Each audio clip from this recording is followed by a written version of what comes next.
Yo, hola! We're gonna do this on the road. What is going on? ¿Qué pasa? This is Live with Gres, Gres, kind of.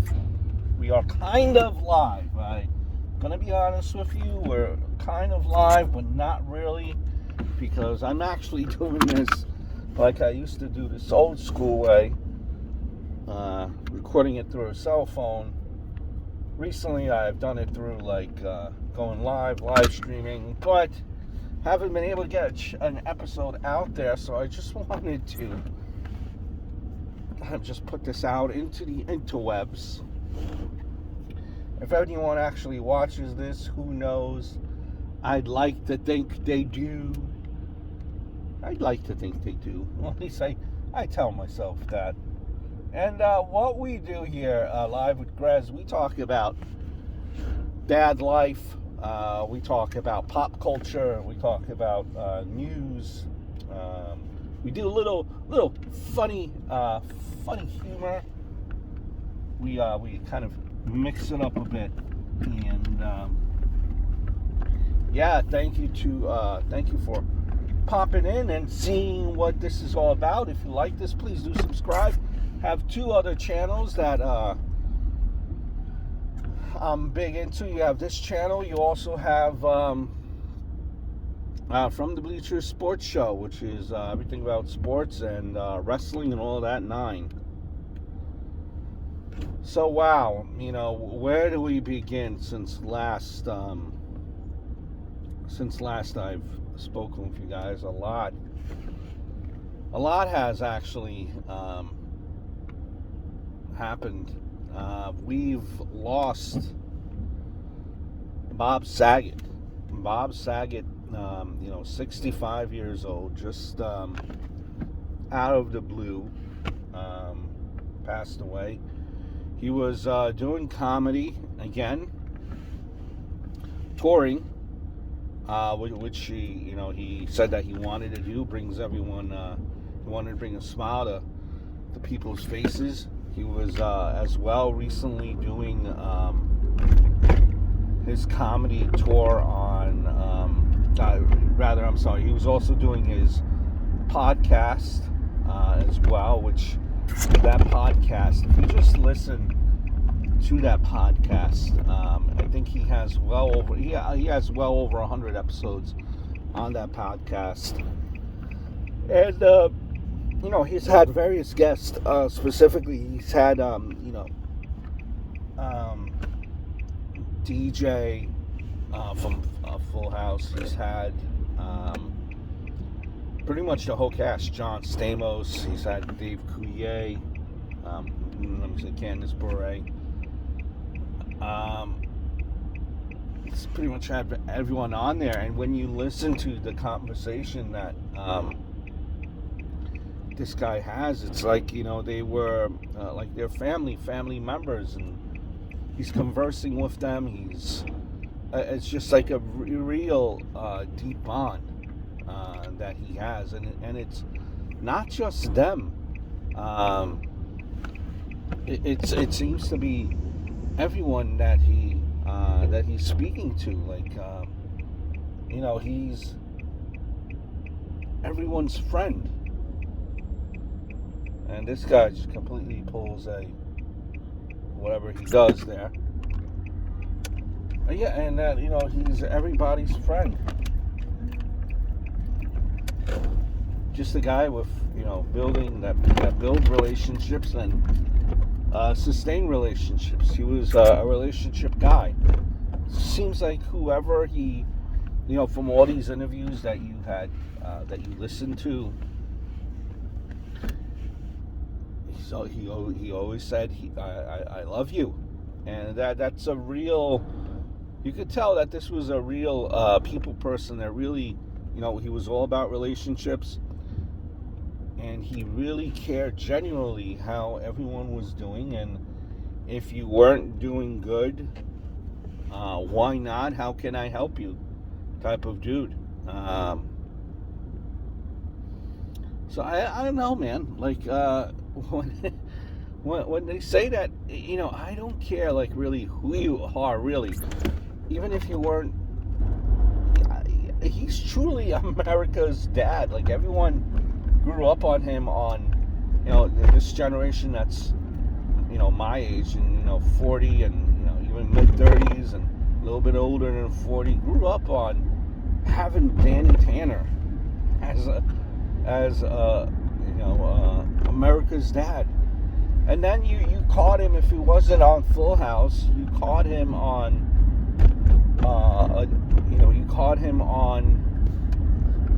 America's Funniest Videos, which was also a very popular show. It was, you can find that, and America's Funniest Videos kind of branch off to whatever you see on YouTube now. I think that was the origin of America's Funniest Videos. With YouTube coming around, and these pranks and cute little moments. People probably watched America's Funniest Home Videos, had that idea. Hey, let me put that on YouTube. He was great as well on that. So you've seen him everywhere. He's always been on TV. But what a lot of people don't know, and I didn't know this either, but he was also like a pretty dirty comic on just a dirty comic in general. But it wasn't like he was, when he was telling these jokes, like he was malicious, like an aggressive type of way, like being dirty just to be dirty type of thing. It was just kind of like it was like a casual, hey, this is Danny Tanner just being casually dirty, dropping, very crude comments in a not crude way, if that makes sense. And I found out he was a dirty comic when he was on Opie and Anthony, which I was a big fan of when it was around, and he would just be constantly on that show, a special guest, and you're like, wow, I can't believe this is Danny Tanner telling these jokes that are not Danny Tanner like.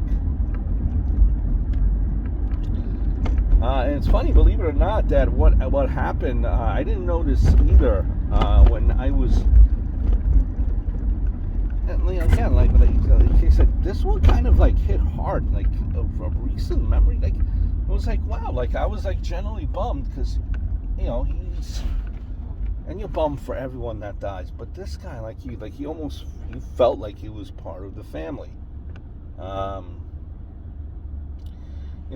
remember there was a storm where he was doing, just going back to his comedy, he was doing his comedy act here in Westbury, in a theater that it's a circulating oval type of theater, right? And he was doing his comedy. This is back a couple of years ago here in New York.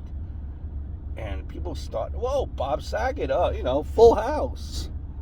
Let me attend.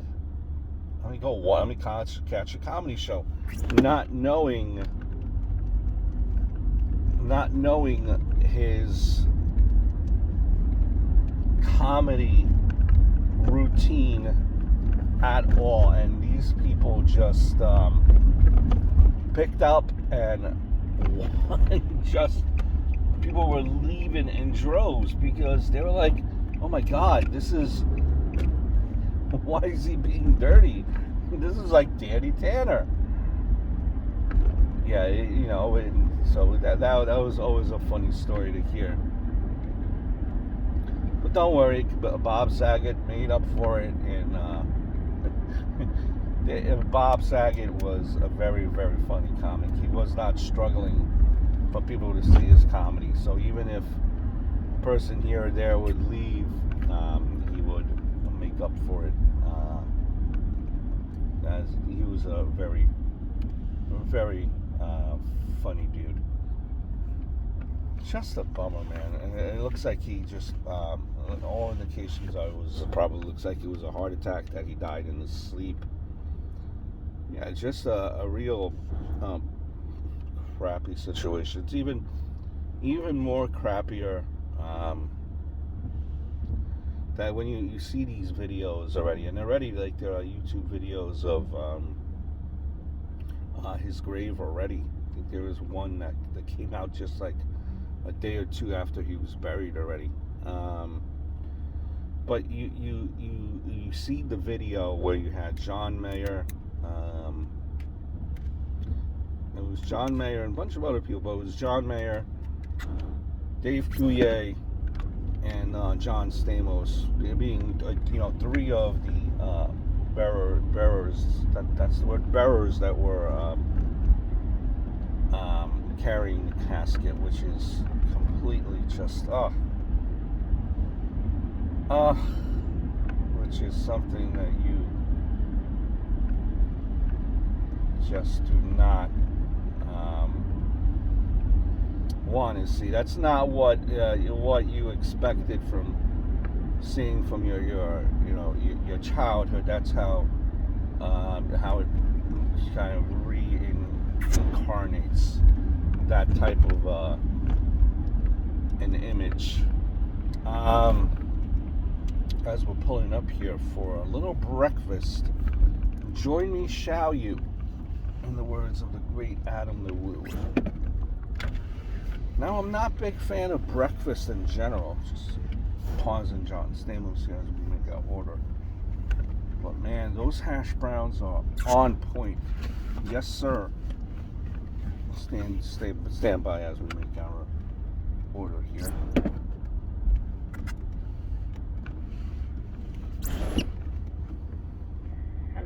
Hello.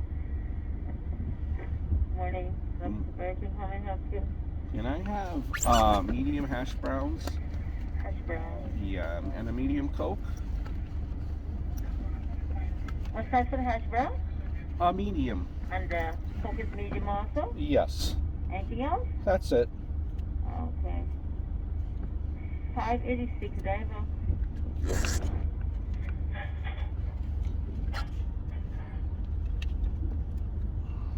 Snowing here, by the way. Empty lot. And you never expected that to see, Stamos, Coulier being the bearers for Danny Cannon. Hold, please.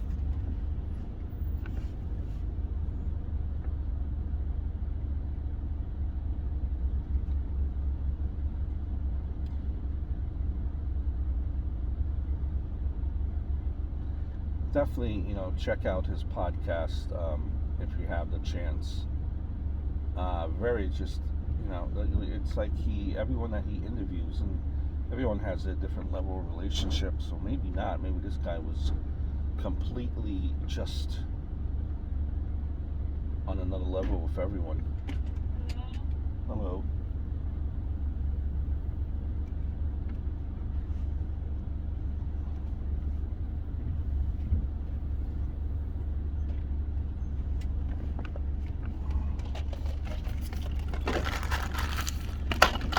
You have medium Coke, which Coke is my kryptonite.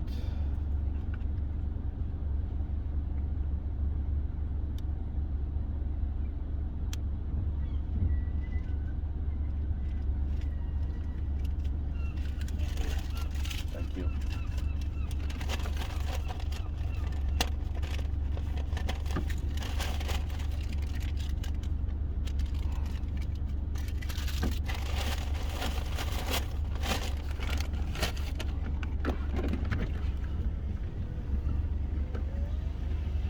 And we're off.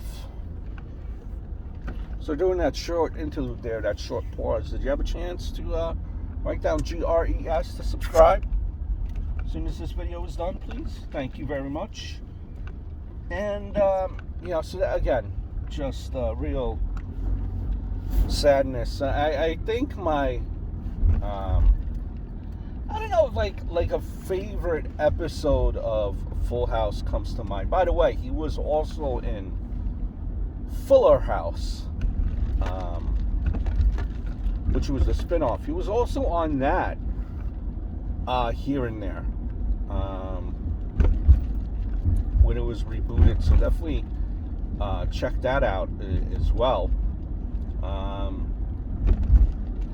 don't know, like, I don't know if it was like a favorite moment. Like, I would have to, like, on the spot, like, I would have to think about, like, my favorite moment per se of my favorite episode of, you know, Full House. I would have to think about that, and I'll have to get back to you on that. But, like, my favorite thing about the character of Danny Tanner would probably be just the fact that he was like, he never wavered with his Mr. Cleanliness. He never wavered. This dude was always with a mop, always cleaning, clean, which should be a lesson, and it should transcribe, is that the word? Should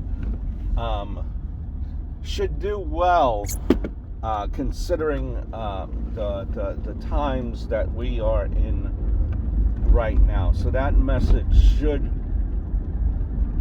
go over well, and it should be a beacon of how we should act in these COVID times. Clean, make sure there are no germs.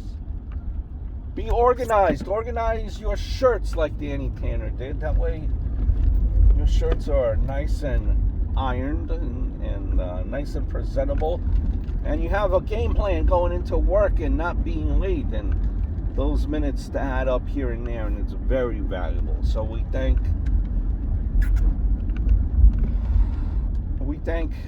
our Uncle Danny, our TV dad, Danny. We thank him with his persistence on cleaning, and would do the world a good right now if we continue to clean.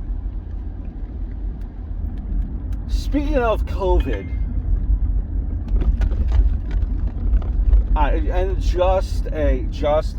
just my 5-minute rant on COVID. Okay, it's not a vaccine. Okay, it's not a vaccine. I think that is the problem. That I see. They say vaccine. It's not a vaccine. You could still get it. They say you're not as likely to get it, hard symptoms, as if you're not, if you did not take the shot. By the way, I know someone that has taken the shot. He has taken all 3 shots with the booster shots. Don't ask me how that is, but that is. He's taken all 3 shots, and he still has gotten sick as if he never had taken a shot. So it all varies person to person. If anything, it is the equivalent of a flu shot. Can we call it a COVID shot? It's not a vaccine. It's giving people a false sense of, oh, I got the COVID vaccine, quote unquote. And I can now just hop, skip, and a jump and go to all these crowded places and yada, yada, yada, and all these stadiums. And I'm not saying that you shouldn't. You should enjoy life. You should take precaution.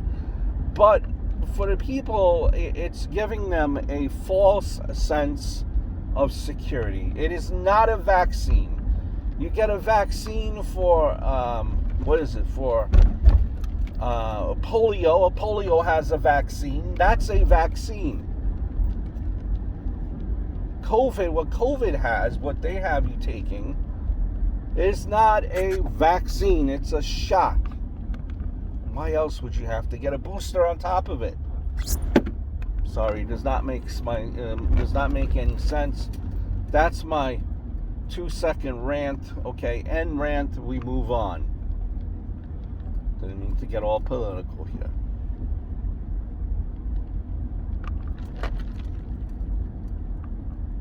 You know, from the dad life section here, no matter how old you're, I've noticed this, and let me tell you, my kid is already, not already, but, he's 5. And I remember when he was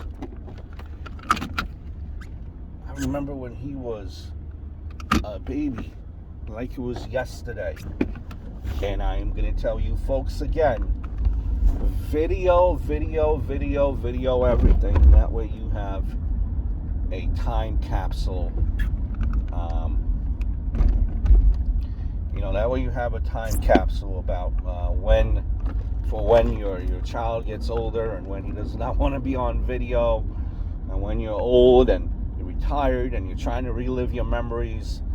A time capsule is very important. Time capsule is very important. 2 things in the world of dad life. 1, even though my son is 5, and keep this in mind, they're still little kids. They are little kids, little babies, in a sweet and cute way. And let's not forget that, and let's let them be babies and have patience with them, because again, they're young. They're still babies. Even though they're 5, they're not adults. They're not young adults. They're not even teenagers, where apparently teenagers know the difference. Still kids, and they're kids at heart. My little boy, we went to Dollar Tree, and we picked up, they had the Valentine. It's not even Dollar Tree anymore, folks. It's a $1.25 tree. Yep, can you believe it? A $1.25 tree. So we went to a $1.25 tree, and they had the Valentine's display out there, and they had a little white monkey. I'm like, buddy, what do you want to name your monkey? Mr. Monkey. All right, pal. There you go. Mr. Monkey it is. And he whenever we go on little trips with the car, or even when he goes on a walk or something like that, he takes something with him. So on this trip, he had the monkey for like a day, right? So, and he takes the monkey as we're in the car. My wife had the monkey on her lap because my kiddo asked my wife to hold the monkey, and when she got up, without realization, no one realized that the monkey fell. When she got out of the car, the monkey fell onto the street, and we pulled away, not knowing that the monkey had fallen. Even if we did know at that point, it already had fallen on the ground. That might be germ central. I think it was even raining that day, and it was a white-colored monkey. That thing would be might have been Tostarino, Gonzo, done for. But and we didn't realize we lost a monkey until my kid goes, "Dad, where's my monkey? Mommy had my monkey." I'm like, oh no. Mr. Monkey, fortunately, was left on a very crowded street. So he's like, "I want that monkey." And what do? And he was visibly upset. And what do? You get that monkey, because you know that you will not hear the end of it. And even if you would hear the end of it, I think the human side of you will think to yourself, "Oh man, the kid lost his monkey. He loved that monkey. I have to replace that monkey now." So luckily, the $1.25 tree, they have a couple of them over here, and full disclosure, I was prepared to travel to find that monkey. But luckily for us, they had the same monkey at a local $1.25 street, because we bought that monkey a little further away from home, and we weren't even sure if they had that further away from home. Luckily, they did, but I was ready to go back to the store that I got it from to make sure my kiddo was happy. So remember that they're still, no matter how big they act, they're still little kids at heart. I was surprised too. Here's a lesson learned: never be surprised. Never be surprised about what your kid could do, whether it be a positive or a negative. So I was picking up my kid from school. He's in 4K. He just missed kindergarten by a day because, well, you do the math. That's homework assignment for you. Figure out why my son missed kindergarten by a day. You can write that in the comment section down below. See if anyone watches. I hope you do. If anything, this is a time capsule for myself. But yeah, my kid apparently stole another kid's toy as they were playing. First kid was apparently playing with the toy too long. And my little boy apparently wanted to play with the toy too, and he didn't want to wait no more, and he snatched it up and took the toy away from him. As soon as I picked up my kid, the parent of the kid that my boy snatched the toy from, which I found out later, said, that your kid took something from my kid's hand. And the kid was upset about it, I guess, because that's the first thing he probably said as soon as he seen his mom. Now, my kid is the oldest one there. Again, clues. You can figure out why he missed kindergarten by a day. He's the oldest one there, and he's the tallest one there. And like, I'm looking at the kid that's in his class that he had this altercation with, and I first I thought that maybe, like, I was surprised, and I thought maybe this was from 3K, because the kid was so small. He was obviously on the younger side, and it makes a difference, like, in that age. A 5-year-old could be much taller than a 4-year-old that was born in December, right? So it makes a difference, if that makes sense. And my kid, he's on the shy side. Whenever someone says hi to him, he hides behind my jacket or our jacket. Eventually he will talk to you once he sees you, 3 or 4 times. So you don't have to worry about that. But initially he's very shy and he's very quiet. And I was shocked. I said, "Look," and he's like, "Well, that's Vinny was my friend, and he didn't want to give me my toy, and I took it from him." Long story short, Luke did get we did speak down, we did sit down, we did speak with him, and we explained why what he did. He knew what he did was wrong. We just again went over it, why what he did was wrong, because this is one of his friends in class, and it's a little bit different too. Not making not that I'm making a defense for this case, for his case at all. It's just the fact that he doesn't have cousins. Honestly, he doesn't have, or he has older cousins. Doesn't have really anyone his age that he plays with. So this whole interaction this first year was all brand new to him. So he's still kind of, learning the ropes, so to speak.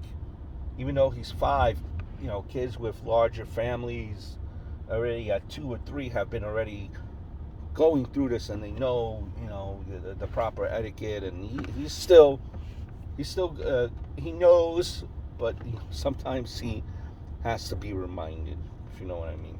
But the kid's it's a good kid, and I know everyone says, "Oh, the kid's a good kid." He's a very good kid. Yeah, so that's those two things. So never be the type that always thinks, "Well, that cannot be my kid."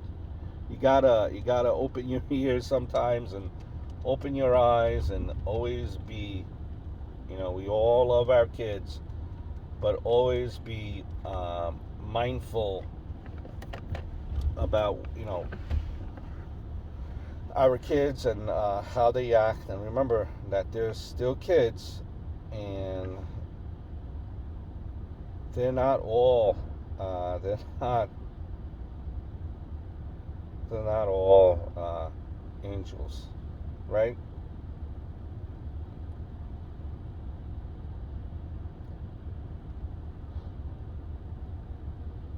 So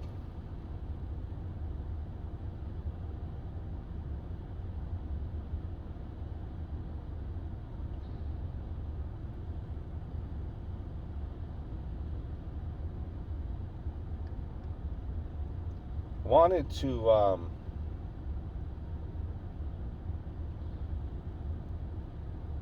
touch this over as well.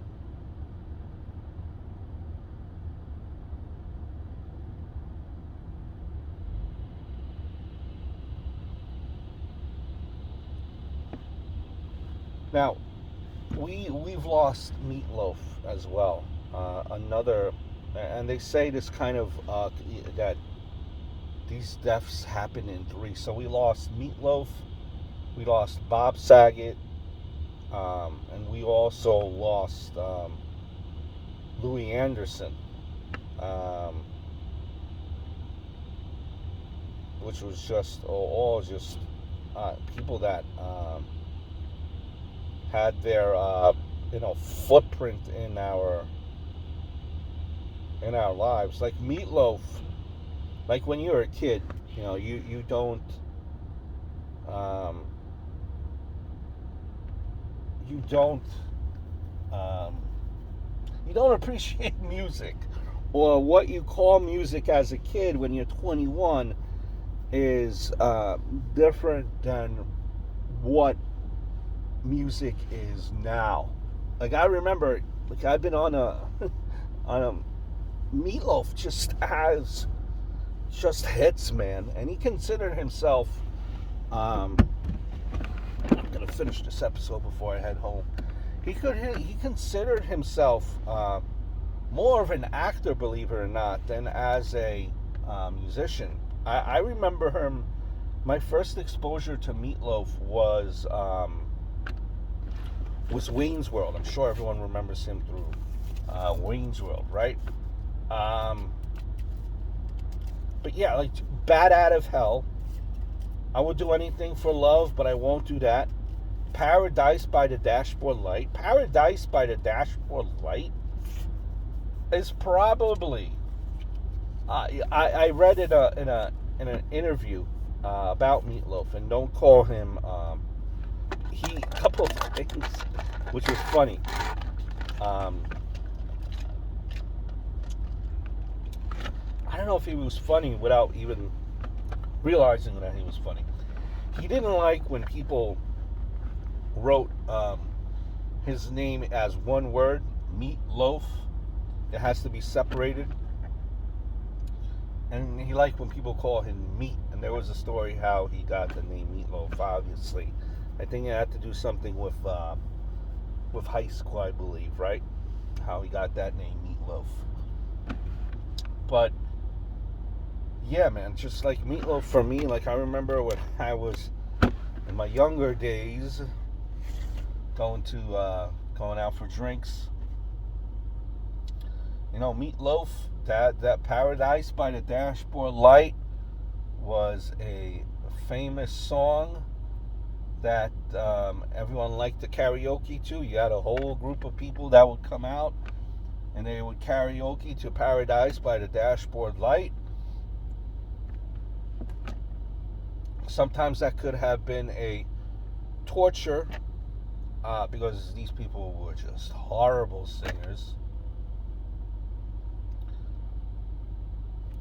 Meatloaf actually said that a lot of DJs would like email him or come up to him, and they would be like that they like his song "Paradise" by the Dashboard Light, and it was for like what you could consider like a humorous or a strange reason. They liked "Paradise" by the Dashboard Light because that was a song where they could play, and they would play it at a wedding or a function, wherever they were,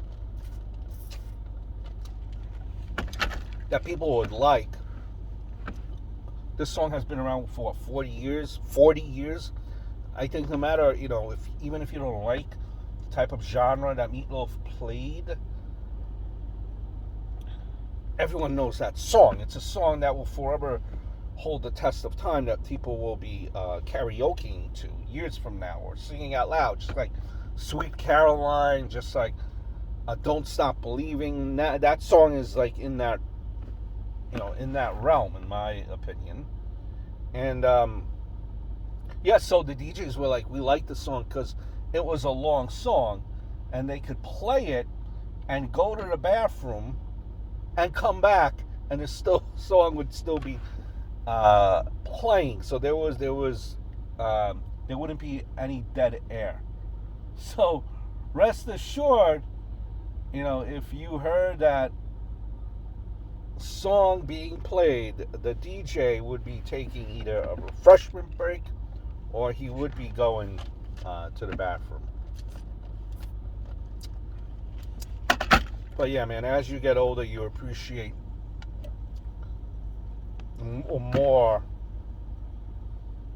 what you appreciate music more, what you call music as you get older has changed when you were younger. And Paradise by the Dashboard Light, I Would Do Anything for Love, those were two songs that were just in my rotation, guaranteed they were on my rotation. They would not be going anywhere at all. And B.White. I know I did. B.White passed away, but B.White would have been 100 years old this last week. Didn't quite make it, but would have been 100 years old, and just a real absolute bummer. Here are some. And in honor of B.White, here are some savage burns by the Golden Girls staff. As we're going to pass the ads here.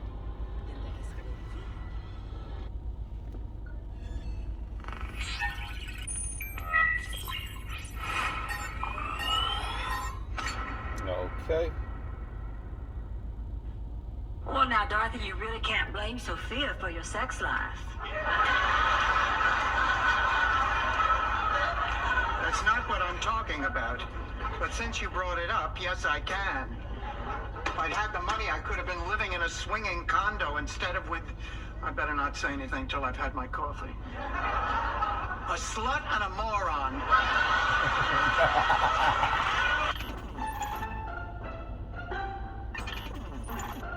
Apart. Listen, you punk. You want to fight with someone, you're going to have to fight with me. But I warn you, I did time in Attica. Attica's a men's prison. I know. I was there a year before they found out. Sorry, Chief. I didn't mean to ruffle your feathers. Oh, Dorothy, that was magnificent. How did you ever pull that off? I work in the public school system. It's not that different from me. Well, it says here on my birthday list that Bobby is 7, Jeannie is 9, and Dorothy is... Punch your heart out, Dorothy's the oldest. Jean is a nice person. She happens to like girls instead of guys. Some people like cats instead of dogs. Frankly, I'd rather live with a lesbian than a cat. Be Frank, I'll be you. Okay? What, Frank? You know, I've been thinking, this is the third Saturday of our relationship, and I don't even know what you like to eat. Why don't you come over for dinner this Saturday night and let me find out what whets your appetite?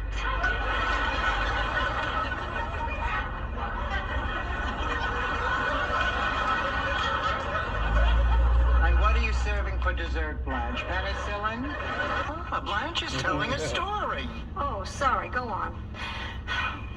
I was 19. Fine. I thought she was finished. She just said she was 19. So a happy birthday to B.White and all the Golden Girls who are now having laughs up in the big sky.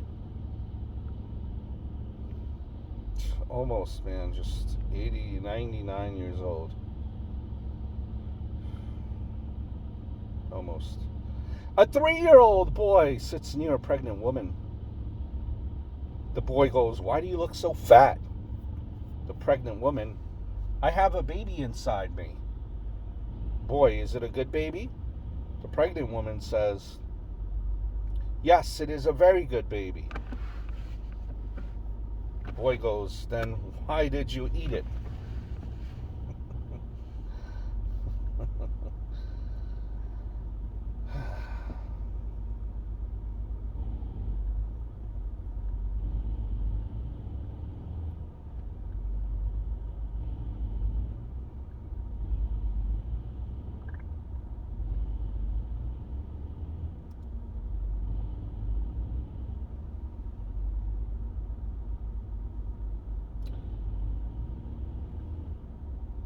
So,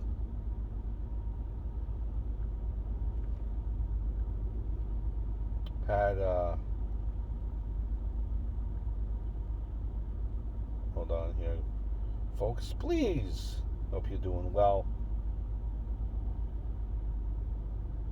And, do take the time to, look at my channel. It does mean a lot to me. Cop says, "You were going fast." The individual said, "I was trying to keep up with traffic." Cop goes, "There isn't any." The driver goes, "I know. That's how far behind I am." Come on. How about that for some a one-liner, right? I told my daughter go to bed. The cows are sleeping in the field. She said, "What's that got to do with anything?" I told her that means it's past your bedtime. Past your, like pasture, Pasture.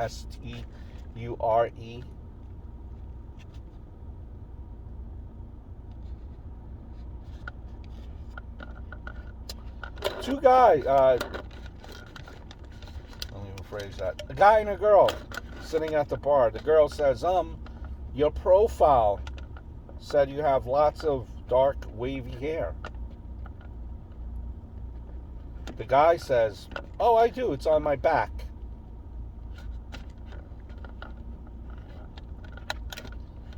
Husband and a wife. Wife says, "You never listen to me. You only hear what you want to hear." Husband, astounded by this, says, "Sure, I'll have a beer."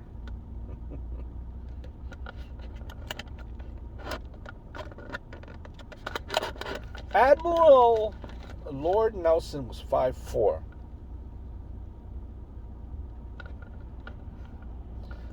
His statue in the square is 16 feet tall. That's Horatio of 3-1.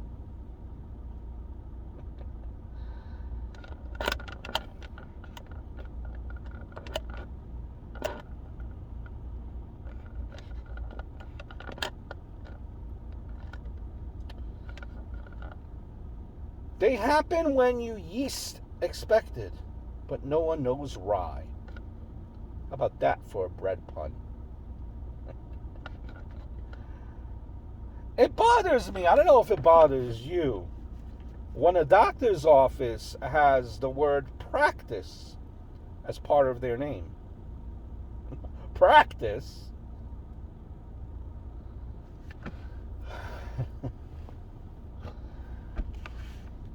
I think that's where we leave for today, ladies and gentlemen. Live with Gres. Just a couple of my thoughts. Rest in peace to Louis Anderson. Comic as well. I remember him from